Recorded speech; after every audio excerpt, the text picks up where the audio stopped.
Assalamualaikum warahmatullahi wabarakatuh. Perkenalkan, saya Ibrahim Amin Muazzin, CGP Angkatan 11 dari kelompok 328A Kota Surabaya. Hari ini saya akan melakukan kegiatan pra-observasi dalam rangka supervisi akademik bersama dengan rekan sejawat, di mana saya di sini sudah bersama dengan rekan saya, ada Pak Kris Prasto. Beliau mengajar untuk seni budaya, khususnya di pelajaran seni rupa untuk kelas 5. Dalam kegiatan ini tentunya nanti kami akan melakukan kegiatan pra-observasi sebagai penunjang untuk tugas kami sebagai guru penggerak. Langsung saja kita mulai. Selamat pagi Pak Kris. Selamat pagi Pak Ibrahim. Gimana kabarnya? Sehat? Alhamdulillah baik, sehat. Alhamdulillah sehat. Bagaimana Pak Kris untuk pembelajaran yang sudah berjalan, khususnya di pembelajaran SPDP di kelas 5 ini? Apakah selama berjalannya ini ada kendala mungkin? Kalau kendala sih mungkin namanya anak-anak ya. Kadang seperti kayak kesiapan alat dan bahan. Jadi kadang seminggu yang sebelumnya sudah saya sampaikan bahwa minggu depan kegiatannya seperti ini, kalian bawa ini gitu. Tapi pas hari ada beberapa anak yang belum siap alat dan bahan. Kemudian faktor kedua, sudah dibentuk kelompok 2 orang, nah teman satunya ini nggak masuk, entah karena sakit atau apa. Akhirnya ya dia bekerja sendirian sambil saya bimbing secara, ya saya pengganti lah istilahnya gitu. Saya pengganti sebagai teman kelompok yang nggak masuk tadi gitu. Oke. Nah, untuk tujuan kegiatan kita pagi ini Pak Kris, saya mewawancari Pak Kris ini dengan tujuan untuk menanyakan terkait dengan persiapan Pak Kris melakukan kegiatan supervisi akademik.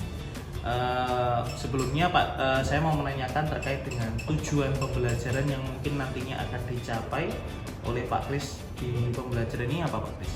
Kalau tujuannya dari yang saya sampaikan ke anak-anak ya, terutama materi anyaman ini ya, di samping sebagai pengenalan juga bahwa anyaman itu adalah produk tradisional ya, yang bisa digunakan anak-anak untuk sehari-hari, misalnya dalam hal di rumah itu untuk tikar, sebagai alas duduk belajar, kemudian untuk tidur. Nah, itu seperti hal-hal seperti itu.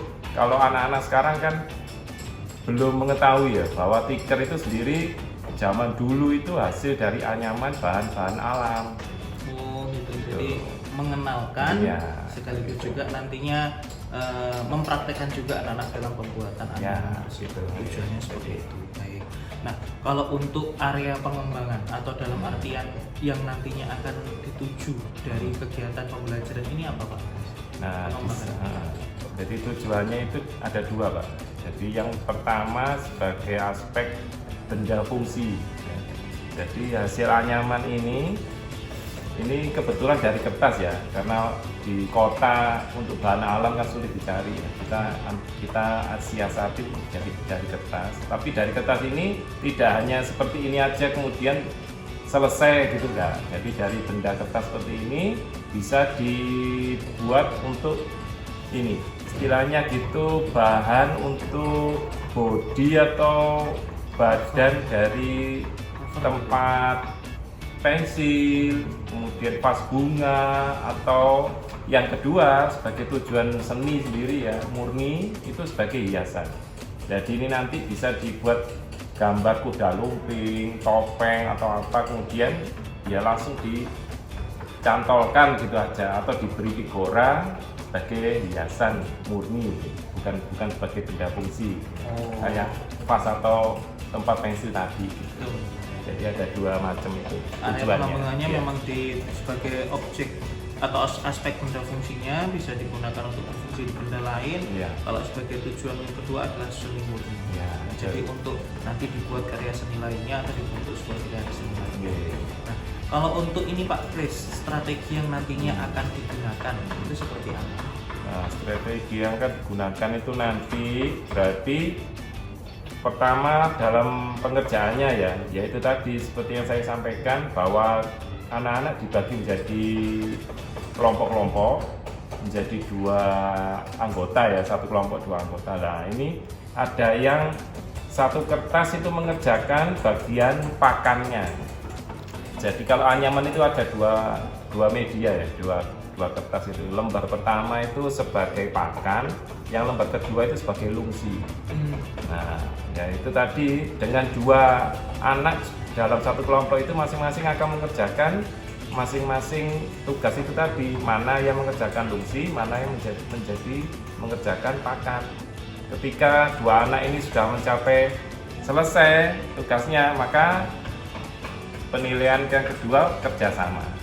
Jadi dari 2 kertas itu tadi kemudian menjadi anyaman seperti ini, ya perlu kerjasama 2 orang tersebut. Bagaimana ini memulainya, memasukkan ini dari bawah dulu atau dari atas dulu, maka tergantung pola yang pertama dilakukan. Ketika yang pertama dari bawah dulu, maka yang kedua jelas dari atas. Dan sebaliknya, kalau yang pertama dari atas, maka yang kedua masuk dari bawah dan sebaliknya. Berkebalikan. Ya. Kalau untuk media pembelajaran yang nantinya digunakan apa Pak? Kalau saya ada 2 Pak. Jadi secara elektronik itu saya tampilkan slide LCD ya di kelas. Untuk cara pembuatannya, alat-alat bahan yang disiapkan apa saja, terus kemudian teknik pembuatannya bagaimana gitu. Itu secara elektronik ya di LCD. Kemudian setelah anak-anak praktek, nah kita melakukan bimbingan per kelompok itu tadi. Jadi saya keliling, mungkin anak-anak ada yang perlu bantuan, ada yang perlu informasi atau apa, cara membuatnya bagaimana, atau ini bagaimana, kesulitan apa. Nah itu jadi klasikal tanya jawab media. Ya. Kalau untuk penilaian sendiri Pak Kris, sebagai akhir tujuan dari pembelajaran pasti ada penilaian. Nah untuk penilaiannya sendiri nantinya seperti apa Pak? Penilaiannya itu ada beberapa tahap ya. Jadi yang pertama jelas dari hasil itu meliputi kerapian seperti produk yang sudah saya bawa ini. Nah ini jelas lebih rapi dari yang tidak saya tampilkan di sini. Nah, ini jelas lebih rapi, potongannya rapi, tempelannya rapi gitu ya. Terus kombinasi warnanya juga bagus, mencolok. Nah, ini juga mempengaruhi penilaian. Terus kedua kerjasama kelompok itu tadi, dari 2 anak tadi dalam satu kelompok itu kerjasamanya bagaimana? Apakah ada satu anak yang mengandalkan teman satunya itu hanya itu aja yang mengerjakan, sementara dia diam saja atau bagaimana?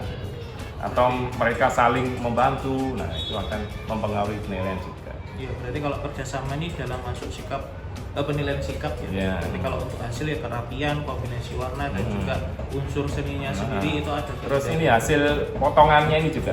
Hasil potongan ini menunjukkan bahwa nanti pakannya itu bisa masuk dengan rapi, ditata dengan rapi itu dari potongannya. Gitu. Itu juga mempengaruhi penilaian. Ini rencana untuk pelaksanaannya kapan Pak? Dan sasarannya di kelas berapa? Ini sasarannya di kelas 5 ya. Jadi kelas 5 ini ada 2 rombel, 5A dan 5B ini sudah mulai jalan minggu kemarin. Jadi untuk yang minggu ini ya pertemuan kedua. Baik, terima kasih Pak Kris. Mudah-mudahan nanti dalam kegiatan supervisi setelah kita melaksanakan praobservasi ini sebagai konfirmasi, dalam pelaksanaannya saat hari H nanti bisa berjalan dengan lancar sesuai dengan yang sudah disusun sesuai dengan RPP ataupun juga modul ajar. Terima kasih Pak Kris untuk waktunya. Monggo bisa dilanjutkan untuk kegiatan. Oke, terima kasih sama-sama Pak Ib. Demikian untuk kegiatan praobservasi. Selanjutnya nanti kami akan lanjutkan dalam kegiatan sesi observasi di mana rekan sejawat kami akan mempraktekkan gimana RPP yang sudah disusun atau modul ajar yang sudah disusun untuk nantinya kami observasi sebagai guru penggerak atau supervisor. Demikian, terima kasih. Wassalamualaikum warahmatullahi wabarakatuh. Assalamualaikum warahmatullahi wabarakatuh.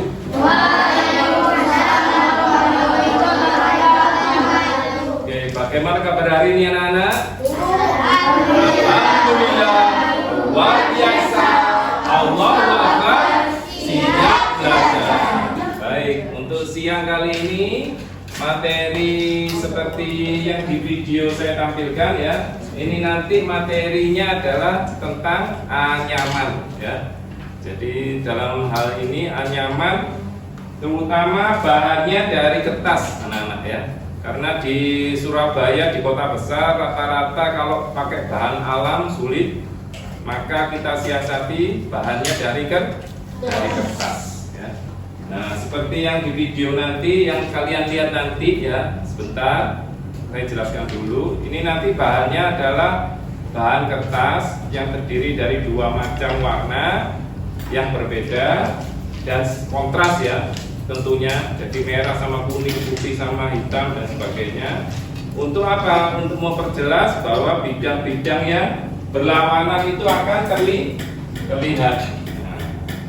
Dengan tujuan apa anak-anak? Nah, anyaman ini adalah sebuah karya seni tradisional sebenarnya. Zaman dulu itu digunakan sebagai alas duduk. Ya, kalau orang desa zaman dulu kalau ada acara besar-besaran gitu, ya tikar atau alas ini, anyaman ini yang digunakan untuk menerima tamu, duduk di bawah, ya, sholawatan dan sebagainya. Itu biasanya di desa.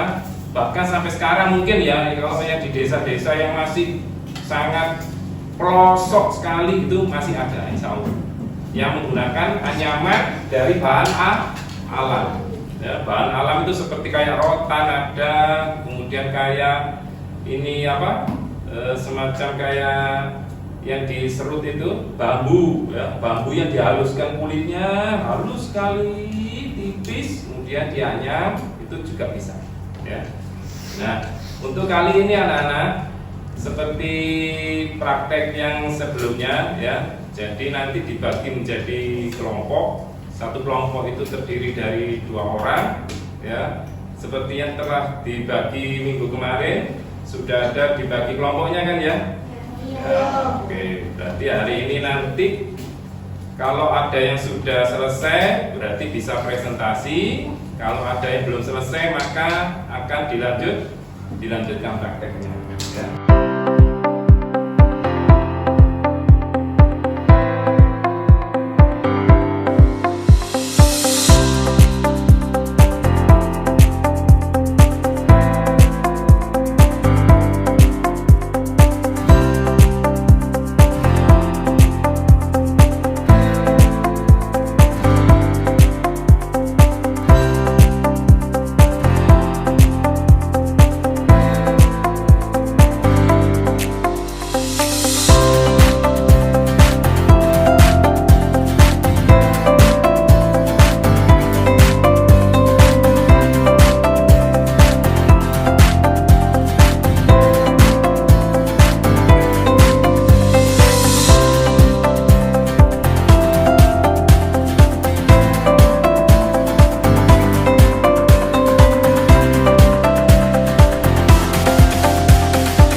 Baik anak-anak, ini ada salah satu teman kalian, kelompoknya Zidan dan Asfar, sedang mau menjelaskan dengan cara membuatnya sesuai kelompoknya masing-masing. Silakan Mas.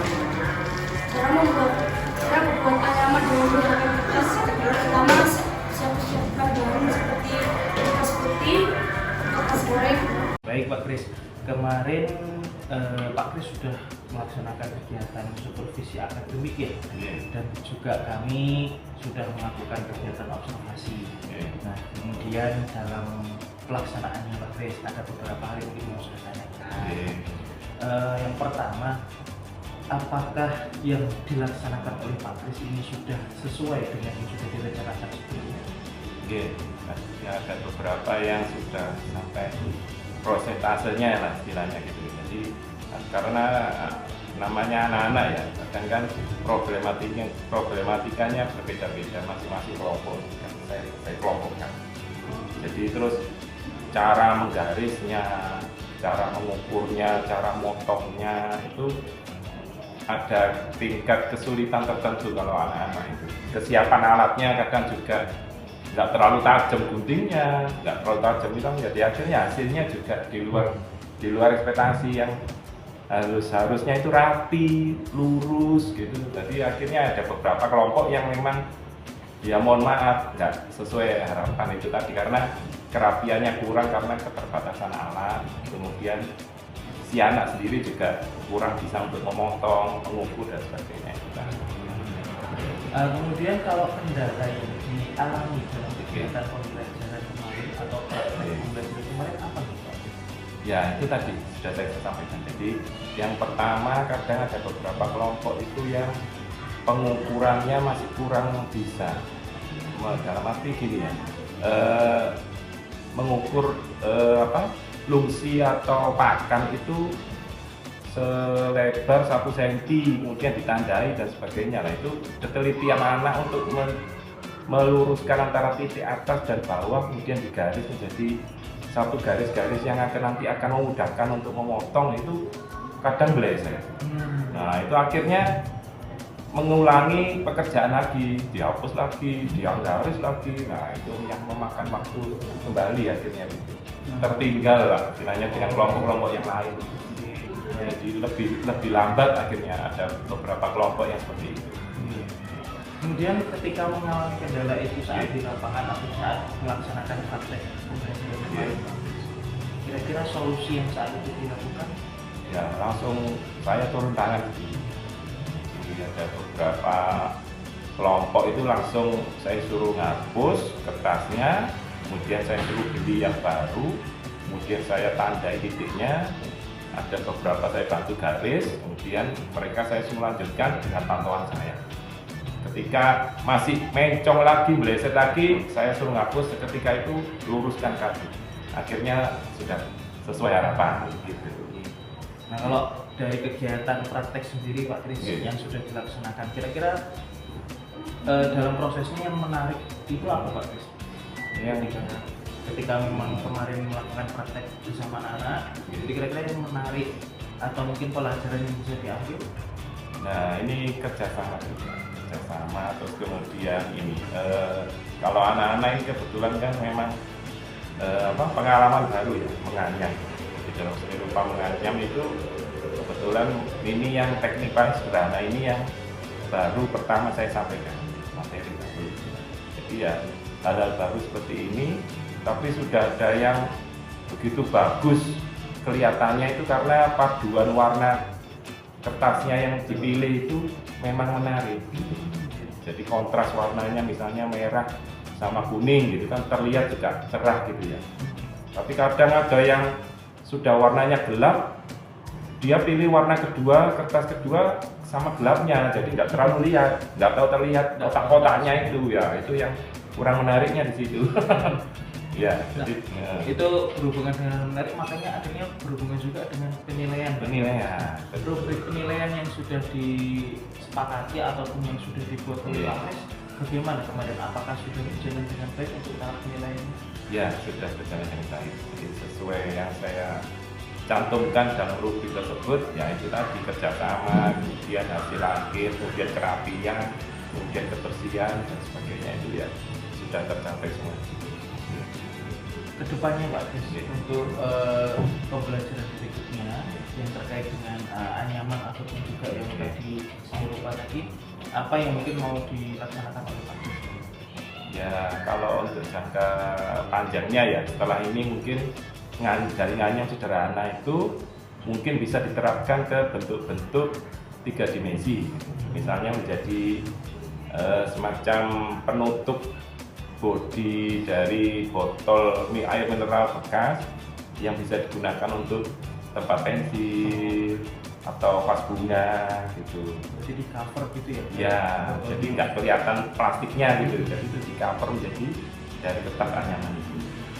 Terus yang kedua nanti dalam segi biasanya itu bisa nanti dari anyaman sederhana itu digambar bentuk katakan yang bisa difungsikan sebagai hiasan ya. Entah itu berupa gambar buah-buahan atau bunga atau kuda lumping atau apa, kemudian dipotong sesuai bentuk gambarnya, kemudian ditempel di figura.